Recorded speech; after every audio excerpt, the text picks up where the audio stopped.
there's so much that has changed, but yet the fundamentals of, forget about SEO, the fundamentals of marketing are the same, right? The timing, the offer, the content, who your audiences are. Those fundamentals, I believe, will stay the same forever. What will change is the messaging and how you execute and deliver that message over time. You are listening to Power Marketing with Kevin Lee. Kevin and his agency Did It have helped thousands of businesses win through superior marketing, as have his books, articles, speaking engagements, and the E-Marketing Association Power Marketing podcasts. Here's Kevin. I'm pleased today to catch up with Nick Stamoulis, who's been in SEO almost as long as I have and in digital marketing almost as long as I have. And we want to talk about not just Brick Marketing, which he founded, but just how things have changed over the years. So Nick, for those folks who don't know of you and don't know of Brick, why don't you give us your latest elevator pitch? Absolutely. Thank you so much, Kevin, for having me. I appreciate you taking the time. So just brief overview. I've been in the digital marketing industry since 1998. I started Brick Marketing as a full service SEO firm in 2005. And since then, we've evolved to a full service digital marketing agency. The need, as I'm sure you know, SEO isn't just SEO anymore. To have a good organic presence, you need to have excellent content, a solid content marketing strategy, a solid social media strategy and presence. You have a solid brand, and it all has to be executed properly and kind of fit into the puzzle. So our clients pretty much, say, well, hey, can you help us with this and this? And before we knew it, we were doing a whole heck of a lot more than SEO.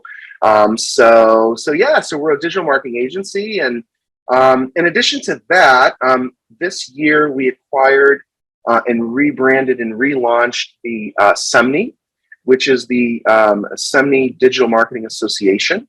So essentially it was a local SEO search association here in the Boston area in New England. We basically pivoted the organization to, just like I just discussed SEO, to really encompass all aspects of digital marketing. And the goal of SEMNI is really to help junior level marketers, quite frankly. There's a whole heck of a lot of information for experts and mid-level marketers, but there's not a whole heck of a lot of basics, 101. So that's the purpose of the SEMNI Digital Marketing Association. So other than that, under the Brick Marketing brand, we own two other brands. And I used to, like we were just chatting before we started recording, we have two brands that I use as a testing environment to test new strategies. Basically two brands that speak to the Greek community, and specifically people that enjoy Greek culture, so Greek food, traveling to Greece. The brands are GreekBoston.com and WorldwideGreeks.com. So very exciting things on that end. So that's what I'm up to. So it's a lot. But so enough about me. Yeah, no, well, actually, it's we'll continue to talk about how things have changed. We've both been in SEO since the early days of Google, right? And then in my case, and probably your case as well, based on when you started, we were probably doing SEO for AltaVista, Lycos, InfoSeek, and a bunch of others. Google came in and completely upended the algorithm.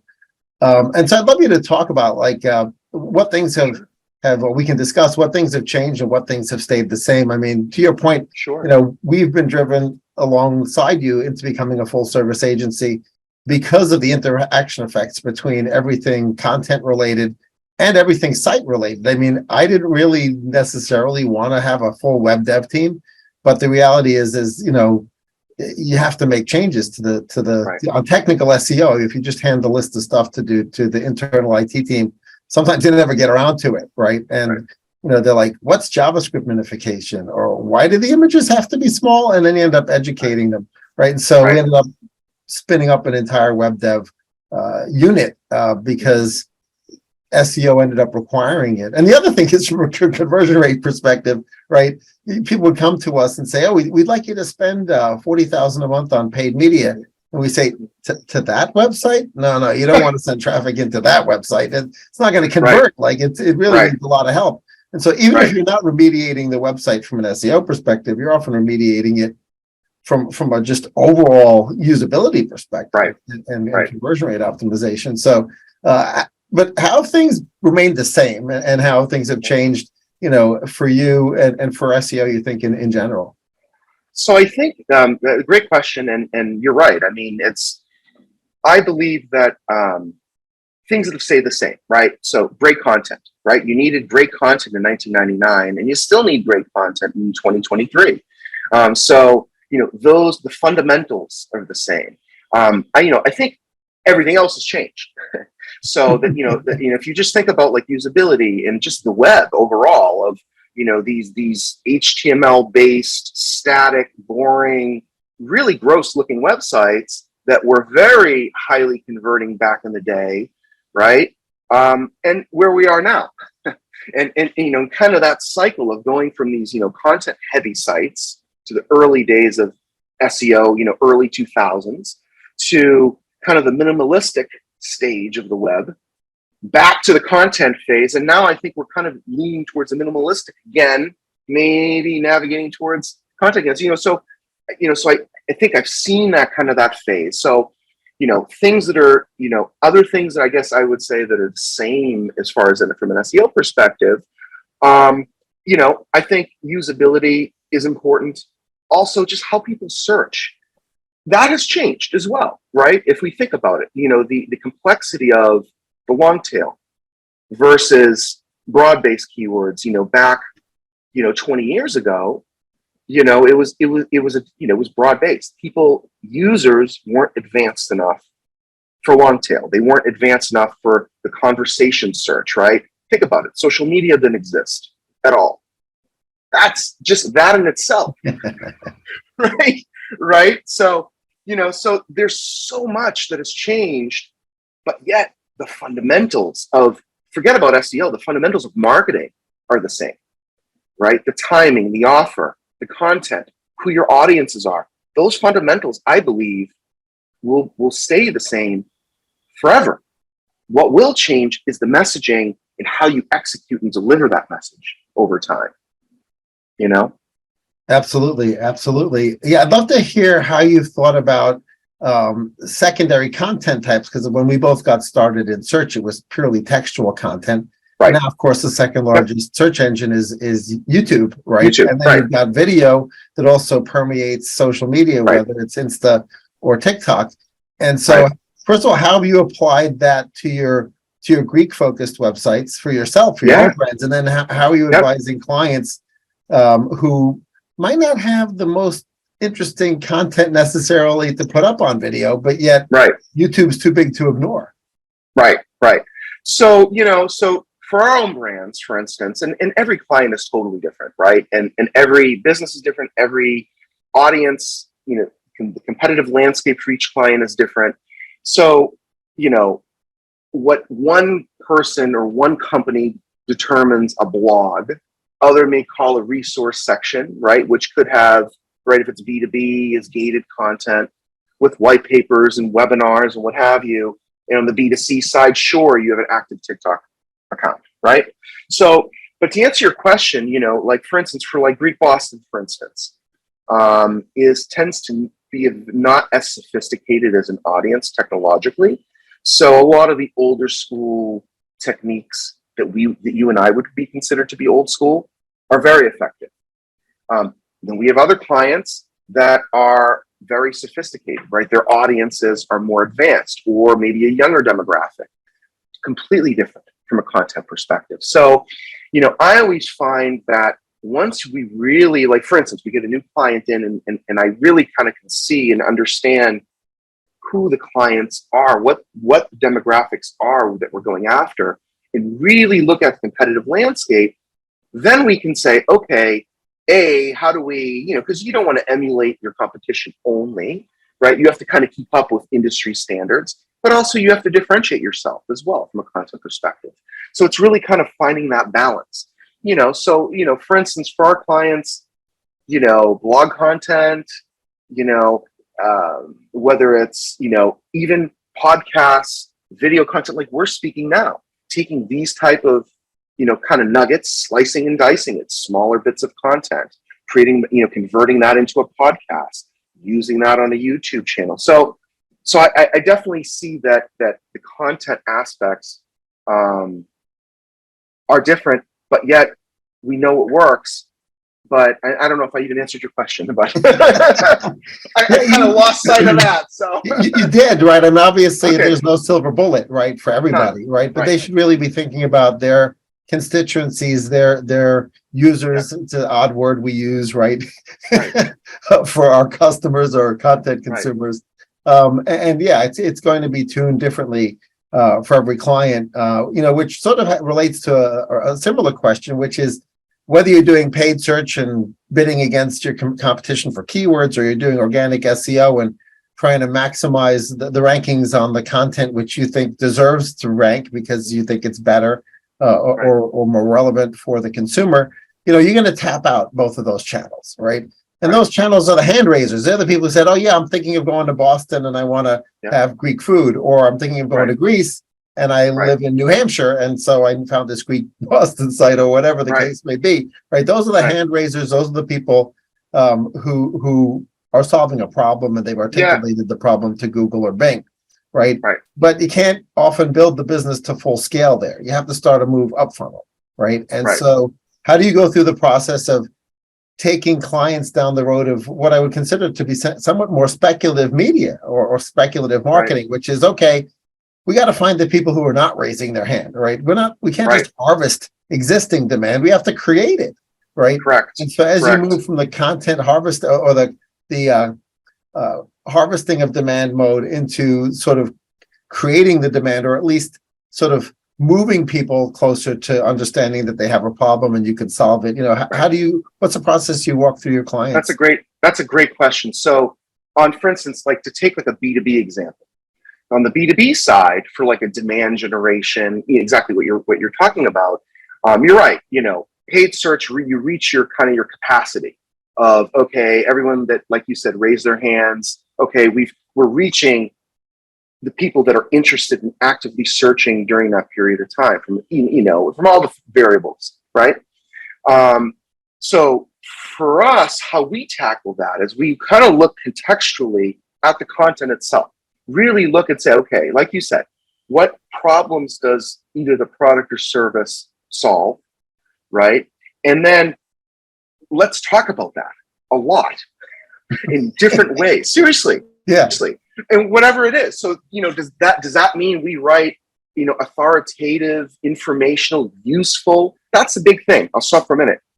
I always advise clients and tell our team at Brick Marketing all the time that the key is to create useful information. It has to have use, not just, hey, look at me, look at me, look at me, look what we can do for you. It's what problems do you have, and here are the solutions.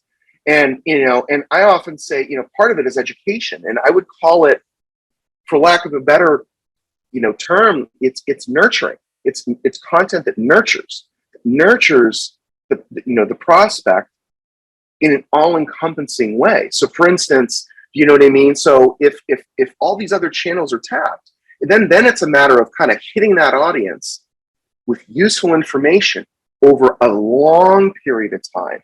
So you can kind of catch people in the ebbs and flows as the seasonality factors come and go, right? As we know, like in B2B, right? Now it tends to trend downward. People are working on budgets for the next year. Q1, usually changes happen, right? So if you're marketing an enterprise software, let's just say, that's, high dollar value, long sales cycle product, you want to start early. So, you want to start a long time ago and then kind of ratchet up, all kind of nurture those people to the point where they're ready. So that's how you create the demand. And especially through content. Absolutely. Now, it's, people will say, oh, well, you can create the content, but if it's great content, no one sees it. Well, you have to market it, right? That's why they call it content marketing, right? Yeah. Right. So, you have to literally share the content, but so much useful content, not crappy content, like back 2004, 2005, right? I mean, you remember those days. People would say, oh, I have a microsite and I want 1,000 articles. Well, you don't need 1,000 articles, right? Let's try 30 really good quality pieces of content that don't overlap too much, right? And really market that content properly. Let's get it in front of the right people. And they may not be ready to buy, but understand that. And then when the time comes, hopefully you've captured something piece of their data, and then you can slowly nurture them, so then they're comfortable with your brand long term. So that's how I would approach that. Yeah, you made an interesting point there, almost tangentially, which is the content in front of the right people. And one thing with B2B that I think has changed over the years from the early days when we were doing it is there used to be more of a single decision maker, right? And now stuff's made by committee. And so when you think through your content marketing strategy on B2B, you have to think about all the personas of the individuals within the organization that not only have decision-making ability, but potentially have veto power, right? Because you could have somebody who's influential because they can say no, right? Forget the people who can say yes. But what about the people who can say no? And I just find that it's really useful to whiteboard that stuff with B2B clients, right?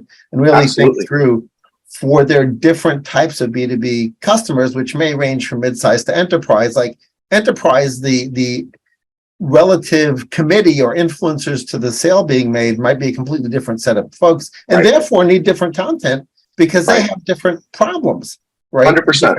Yes. And so, just when you think you're running out of content ideas, once you throw that up on the whiteboard, you're like, oh, I got a ton more content ideas. It's amazing to me. Sometimes, we'll have clients that are, like we have manufacturing clients, very dry, honestly boring topic, not fun, right? And we'll have, clients come to us, and I'm sure you have as well over the years, where they literally will say, our content is, our topic is boring. There's nothing we can write about. And I always say, I challenge that because there's always a lot of useful information. I always tell people it's identifying questions that get asked during the sales process that people don't know yet. They may not know the right questions to ask yet. So you have to kind of lead them there. And we always find that is extremely effective on the B2B side as well. And topic generation, for content.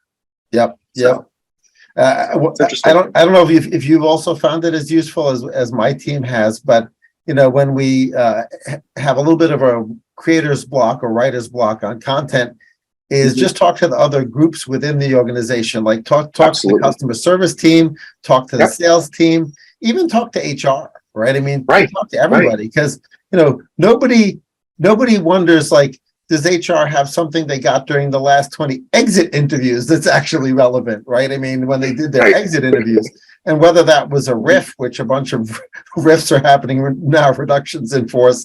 You got a lot of exit interviews happening, and not all at Twitter, at other places too, right? So HR is a wealth of information, and absolutely, you can come up with content ideas from a bunch of different places, and job hunters are actually a constituency that sometimes you should be creating content for as well, right? Not just prospects and investors. You got investor relations, you got prospects and customers, and then you've got potential employees. SEO is an umbrella that covers all those. Absolutely, it does. You're right. Absolutely. So very interesting. Yes. So one thing that is we're in the midst of right now is the transition from the industry from the old Google Analytics to the new Google Analytics. Yes. I'd seen a bunch of problems evolve in GA over the years where it became less useful, particularly for direct response marketers, in giving them the granularity of the data that they really wanted. I'd be interested in getting your point of view on sort of, do you feel like GA will end up sitting in parallel with a whole new stack of tracking technologies and analytics technologies? Do you feel like people will, with the new GA, say, "Ugh, I just hate it. I'm moving away from it altogether"? Like, what do you see happening over the next year as the GA change hits? Yeah, absolutely. So, So this, again, this is just my personal opinion. And so many of our clients use analytics, Google Analytics, and we've transitioned many clients to the new platform. So I think, first to get ready, the first thing is you need to get your data ready for that transfer. So what that means is really just kind of exporting all sorts of reports, because as soon as you make the switch, you don't have access to that older data anymore. It's gone. So that in itself is, I think, a mistake, honestly. I think what Google should have is an ability to toggle between old and new perpetually. You should be able to use old platform, new platform. Okay, this is just my opinion. And what I would do is, if maybe you can't actually use it, but at the very bare minimum, have access to the old data in some way, shape, or form. Because, if, for instance, even our own brands, right, 15 years, 20 years worth of data, right? Google Analytics, it used to be merchant software, if I believe, right? Yes. Yeah. And I believe that transfer happened in 03, 04 timeframe, maybe 05, around that time, right? So if you literally have, 15 years plus worth of data, how do you know what data set you're going to need, right? You say, okay, I'm going to need all organic. What if I need, just referring traffic? What if I need conversion data? So what we're doing for clients is literally exporting every conceivable thing we can think of based on their business that they've asked for before, like types of content that they look at on a regular basis. So like, okay, if we're reporting this information now, the likelihood is we may need to see this data, to refer back. So that's one key point.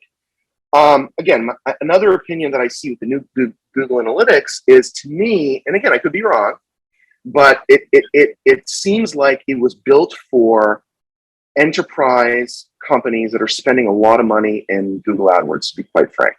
It does not seem like it was built for small and mid-sized companies. And that, I believe, is a mistake. And I've had people challenge me on that, say, well, no, it is. It isn't.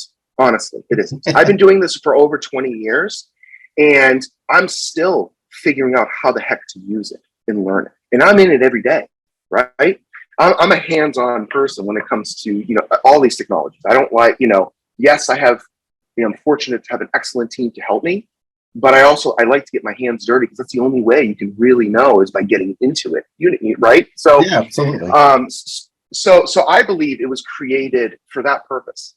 So I think that, you will see kind of three tiers of people. I think the enterprise clients will love it, because they'll have, analytics, in-house analytics experts, right? Or dev teams or reporting folks that literally will dive in, and that's their full-time job. They'll figure it all out. It'll be configured properly. It'll be useful for them. It's a good platform. If you put in the work, it's actually it provides excellent data. But to me, in my mind, it's not intuitive like the current version of analytics. You need a piece of data, 1-2 clicks, you have your info. With this, it's very convoluted. You have to navigate 4 or 5 screens, create custom reports. Like literally one report that would take you 60 seconds to get a piece of data to move, and then move on, right? With other work you need to do, takes an hour or half hour. And I know there's that learning curve ramp up. So I believe you're going to have 3 groups of people. Like I was saying, you're going to have enterprise folks spend a lot of money and spend and search in AdWords and love it.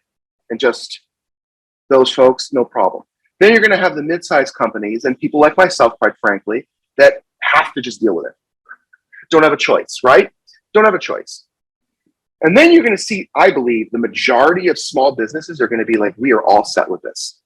We are not going to use it. And they're going to use, if they're on, your small, platforms, do-it-yourself web builder platforms. I don't want to name any other brands out there, but they'll just use whatever analytics tools that they provide. Or companies like HubSpot may see a nice uptick, right, in business. Or the old school, like Stat Counter, you know what I mean? Yeah. Very effective, but it works. Still you works. have clients that use it, and it's excellent, and it's very accurate. So the point is, I think that Google should have what's here now as an enterprise version for advanced folks that are spending, high dollar value and spend. but then the rest of the world either have a, a stripped down version or just leave the current version you have or charge for it. Here's a novel thought and of a stream of revenue, right? Yeah. Right? I would gladly pay, we all would, right? To have useful, easy information and analytics, I have no problem paying for it. So, but if it's easy to use, useful information like it is currently, right? And Yeah. it's funny. I actually had this discussion with our team not too long ago, and we said, remember when Google went from the previous version of analytics to the current version that's getting phased out? Was it that bad of a transition? And none of us all of us were like, we don't recall it being this painful of a migration. Yeah. I think it's my opinion, and I haven't really been able to dig deep to validate my opinion, but it's really my opinion that a lot of the changes in the new GA with regards to the pre-aggregation of data as opposed to having it be more granular are being driven by European regulations, right? And that Yes, they have to right. change it to keep European regulators happy, and everyone else is getting stuck with the changes that were driven off of the European regulations. And so I think that's why it's a much bigger change than the previous sort of evolutionary changes. It's almost like this is a revolutionary change and the others were evolutionary.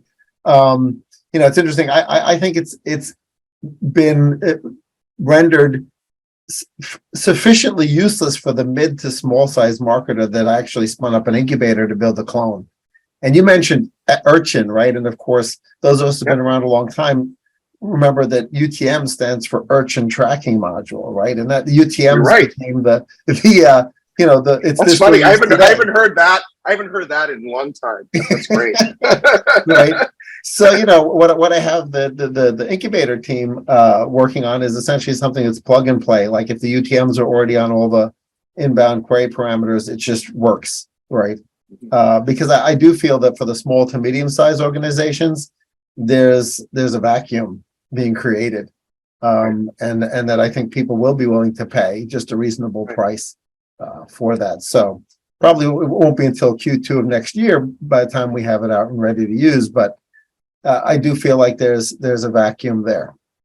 Yep. So I'd love to switch gears to push marketing a little bit, right? So email, every year has been the last year of email, right? For the last 10 years, email is dead, but it seems to never be dead. And email is sort of the oldest form of push marketing once you have a permission relationship.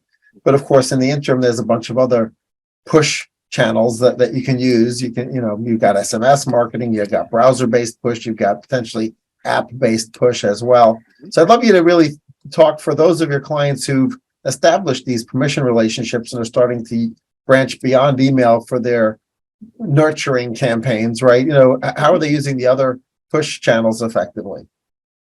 Yeah. So to address your initial thought about email marketing, you're right. I mean, I find that across all forms of digital marketing, email marketing by far has the best conversion. Better opt-in email marketing, better than virtually any other channel. Honestly, it does. So I personally don't see it going away, and this for B2B or B2C. I mean, I just don't see it going away. Now, other forms that we've utilized, we've just, I say started about 4 years or so. We've been dabbling in SMS marketing a little bit. We find that it is effective. But still almost like Wild Wild West. Like even though SMS marketing has been around for 10 years, 15 years, it's still early. Like there's still not a lot of platforms. Still, there's not a lot of folks that actually utilize it. Now, would I utilize it for B2B clients? Probably not. Right? Because if you think about it, if there's just a hypothetical, IT company that targets CIOs, right? If a CIO gets a push notification on his or her personal cell, they're upset. Oh, right? Yeah, the level they do of not. permission. Right. They do not want to opt in. They do not want to talk to that company. But where it's worked well, we've seen it on some of our B2C clients. So two different clients we've used it with recently. One was a large restaurant chain.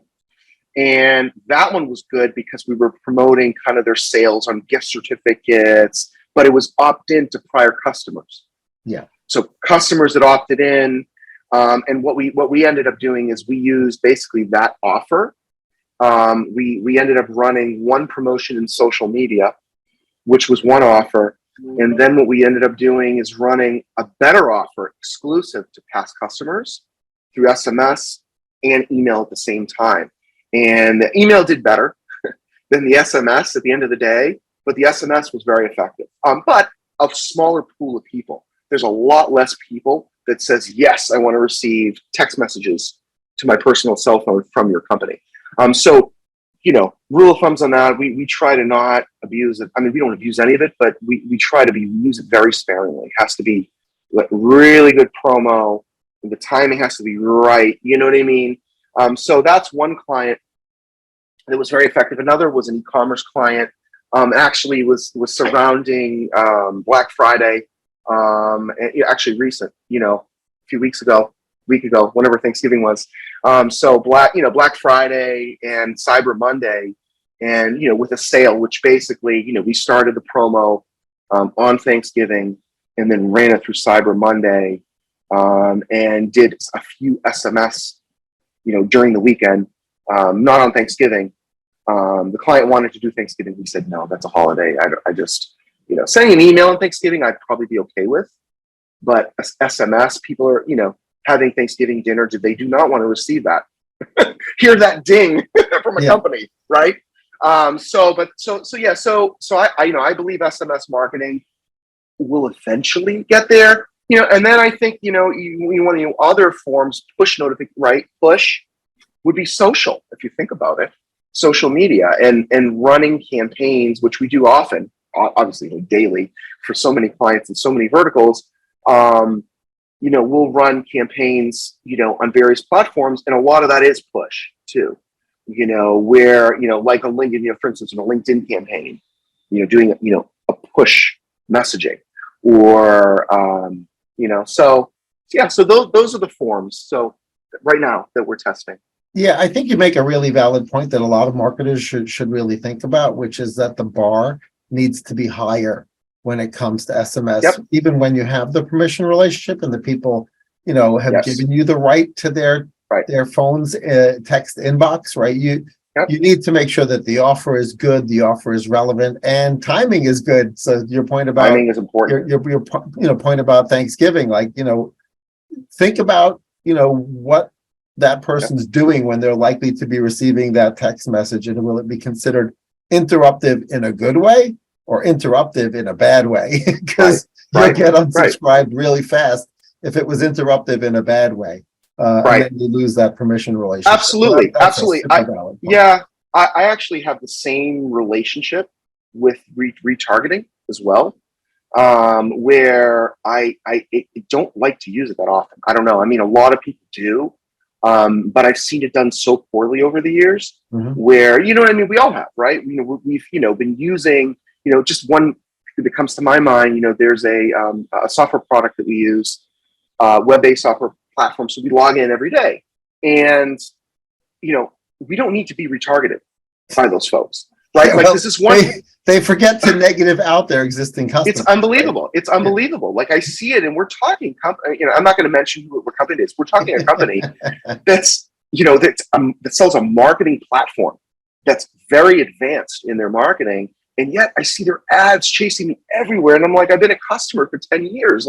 You don't need to spend, those ad dollars showing those ads to me because I'm already a customer. So I have the same relationship with retargeting, for some B2B, for most B2B clients, I say I wouldn't recommend it. Stay away from it. If it's a B2C, for instance, that e-commerce client that I mentioned, that we ran the push notifications with the email promotions, with the social, we basically used retargeting for them as well, and it worked great. But what did we do? We only ran the retargeting while that promo was going on. Right? So we're not chasing people unnecessarily with ads. I guess that's the, what I mean? Because we don't, like you said, where are they when, they're receiving that message, right? the same thing applies for remarketing, I would say as well. And that is, you're ordering dinner, you're ordering, I don't even know, doing something else, right? You don't, and it's after work hours. If it's a B2B, you don't want to see that ad show up after hours. You say, well, wait a minute. I'm at home now with my family. I certainly don't want to see this ad target me at home like that. So we tend to be very careful of those things as well. So yeah, I think that leads me to an interesting idea of the choreography of the messaging is important, right? So it's not, think about the full message stack from beginning to end and getting the choreography right. Which, then I'll bring that back to sort of the next extension from the social media push is into influencer marketing, right? So when an influencer puts out a message collaboratively with you, you could certainly say that that's a form of push messaging or push notification. I'd love to get your thoughts on how influencer marketing fits into particular. It can work in B2B as well, but we'll focus primarily on B2C since that's mostly where you hear of influencer marketing being used. Yeah. So for us, and I kind of put this in the same bucket as SMS marketing. For about, I'd say maybe 4, maybe 5 years or so, we've been engaged in influencer marketing for our clients. It doesn't fit for every client, certainly not. And you're right. I mean, definitely, B2B, it could work, but it's to a lesser extent than on the B2C side. So influencer marketing is nothing more, honestly, than relationship marketing built with affiliate marketing, if you really think about it. I mean, that's really what it is. And so, when we tackle an influencer marketing campaign, it's, and we do it almost like a PR agency would, kind of, based on relationships, but also trying to build relationships for a particular brand. And identifying what the ask is, right? What we're looking to accomplish and get out of the campaign itself, the duration of the campaign, and then, by our research, we go through the process, right? So looking at the influencers, looking at what their social presence is, do they have any offline footprint? What is their, do they have, I always like to take it a step further and try to identify, how do they monetize themselves? Because if you can understand that, then obviously, you can understand, okay, here's how I might be able to get through to them, because people, are kind of pulling for their attention as well. Yeah. But I feel influencer marketing works well, but you got to have everything else done in a good place first. Like, seriously, we've had clients come to us, I want to launch an influencer marketing campaign. We say, okay, great. We peel back the onion a little bit and we say, okay, how's your SEO? What's your organic look like? Not in a good place. Okay. Now, what's your content marketing look like? Oh, well, we do 1 post a month. Okay. What's your email marketing look like, right? So once we look at all kind of the variables and all the layers, I might say, well, you kind of need to get everything else in kind of a decent shape before you think of, in my mind, it's, influencer marketing, it's the same thing, would be like an affiliate program, right? Yeah. Affiliate marketing is very effective. You have to recruit affiliates, old school, right? Recruit super affiliates. But how do you do that? An affiliate's not going to want to market in performance-based, commission-based, promote a product if that brand is not solid. Same thing with an influencer. They may say, sure, I'll take your money and promote it. But is that client going to be happy if their product isn't established enough, if their brand isn't established enough, if their price point isn't established for what they're, right? Yeah. The reputation isn't solid. That influencer, doesn't matter how great of a reach that influencer has, if the product is not good in one way or another and not vetted properly and ready for it, then it's the wrong timing. And then you're wasting their time and the results aren't going to be good, overall. Yep. So, yeah, you need the foundation, right? Before you try to build influencer on top of it or affiliate, right? If you can't do the right thing with the traffic, once it gets there, there's no point in driving it. Right. So the one topical question I've got for you, which is Twitter. It seems to be in flux in a big way at the moment. So if you were to run into Elon on the street of Boston tomorrow, and he would say, "Hey Nick, why don't you come on over? Just spend a month and help me figure this out." what would you do with Elon when you got to the Twitter I headquarters? love that question. Okay, so this has nothing to do with anyone's political views. I'll just put it this way. Right. I am a huge Elon fan. I love everything he does. I love everything he touches.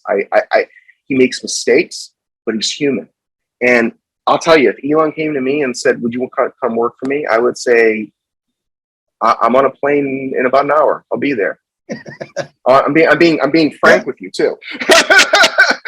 I'll have my team run brick marketing, and no offense. Yeah. Well, you got a great team. They can run it without you for a little while. Just take a hiatus. I know. Yeah. I know. No. All joking aside, so I'm definitely a fan of Elon. I think that the work that he's trying to do with Twitter, I think it's important work. That's my opinion, and I think that it's again just my personal opinion. I think it's the time. I think social media has gotten to a point where it's not fun like it used to be. Right. I'm not saying for me as a marketer and someone that does this for a living. I love what I do for a living, and we manage campaigns. And like I mentioned, my hands are dirty in all sorts of social media accounts every day.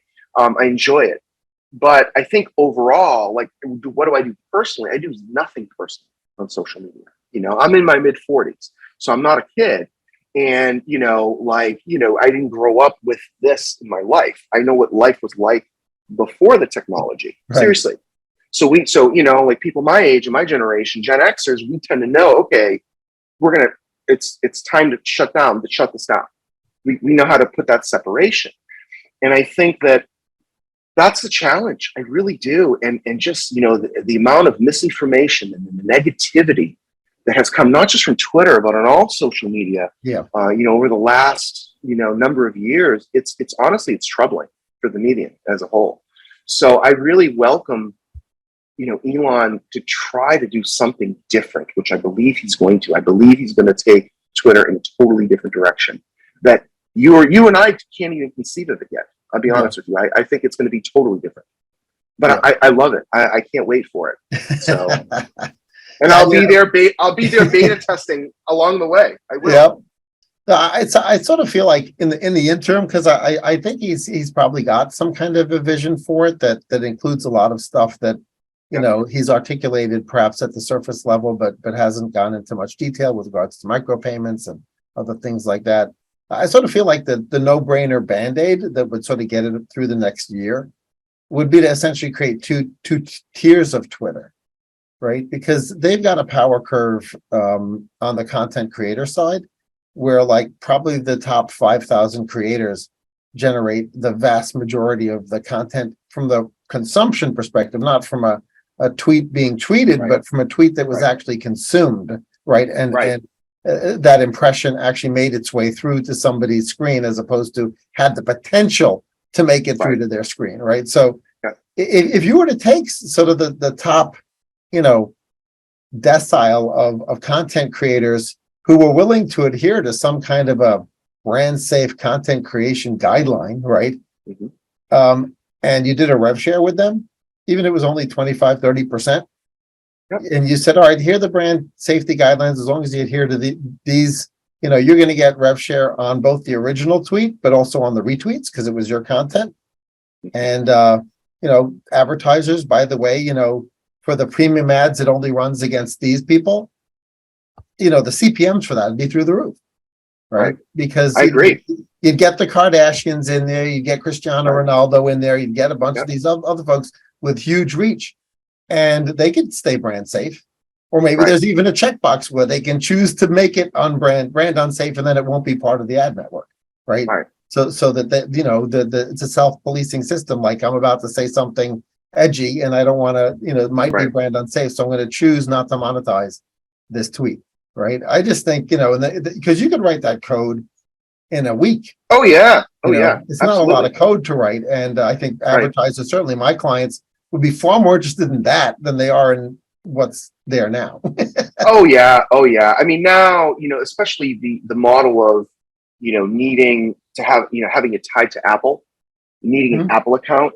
I mean, that's very limiting. And, and I know that it's based on, the follower, the volume on the account on the reach, but just the current platform is awful to manage. It really is. I mean, it's hard to navigate. So I agree with you. I mean, I think, creating the ad piece of it, doing a rev share makes perfect sense. I've even thought, just charging for the platform. Why not? I mean, I think that, having a platform that's clean and not cluttered with ads, all over the place, because it's, the ad blindness is real. I mean, people, and by and large, I don't know if you've noticed it, but I have in social and running social ad campaigns on Meta, Facebook and Instagram, on Twitter, on TikTok, on Snapchat, and literally all the platforms. I've noticed in the last, I would say, 3 years, going from 2019 through the pandemic, during that election period to now, I've noticed reach drop significantly across many different verticals, as far as, and it has nothing to do with the targeting. It has nothing to do with the ad spend. It's just human beings are tuning out social media. And so, I mean, I think that, like, for instance, we have clients, we run campaigns where, cost per engagement or cost per, whatever it is, see the CPCs or whatever it is, are literally 4 times as higher amount now than they were 3 years ago. Right. There's no other logical reason for it. So, I mean, I think that if you had a platform that didn't have ads, but that was clean, that's another. That can coexist, right? You could choose to pay for the right to not see ads. I think it's, I can't remember if it's CBS or one of the other streaming. Well, not Netflix. Yeah, Netflix, of course, has going to have the 2 tiers as well. Right. So that may be something that sort of takes root in a lot of different places, where you can choose to have an ad-free user experience, or you can choose to have it with the ads. So it's going to be an interesting year next year for sure. It'll be exciting. It'll be exciting on that end, definitely. I think it'll be fun to watch. So thanks so much for joining me, Nick. It was thank you very much. And brainstorming about marketing. Kevin. Thank you very much, Kevin. I enjoyed it. I could talk about this for hours. So anytime you have a lull and want to bring me back to discuss anything, I'd love it. Absolutely, we'll do. We do have to get our client work done, so we'll both have to reserve some time for the clients. Yes, sounds good. Thanks again, Kevin. All right, take care. Kevin Lee's Power Marketing is available on all your favorite podcast networks. Kevin loves helping businesses excel at marketing. Having marketing challenges? Just like Santa in The Miracle on 34th Street, if Kevin can't help you, he'll know someone who can. Find him on LinkedIn, subscribe, or follow.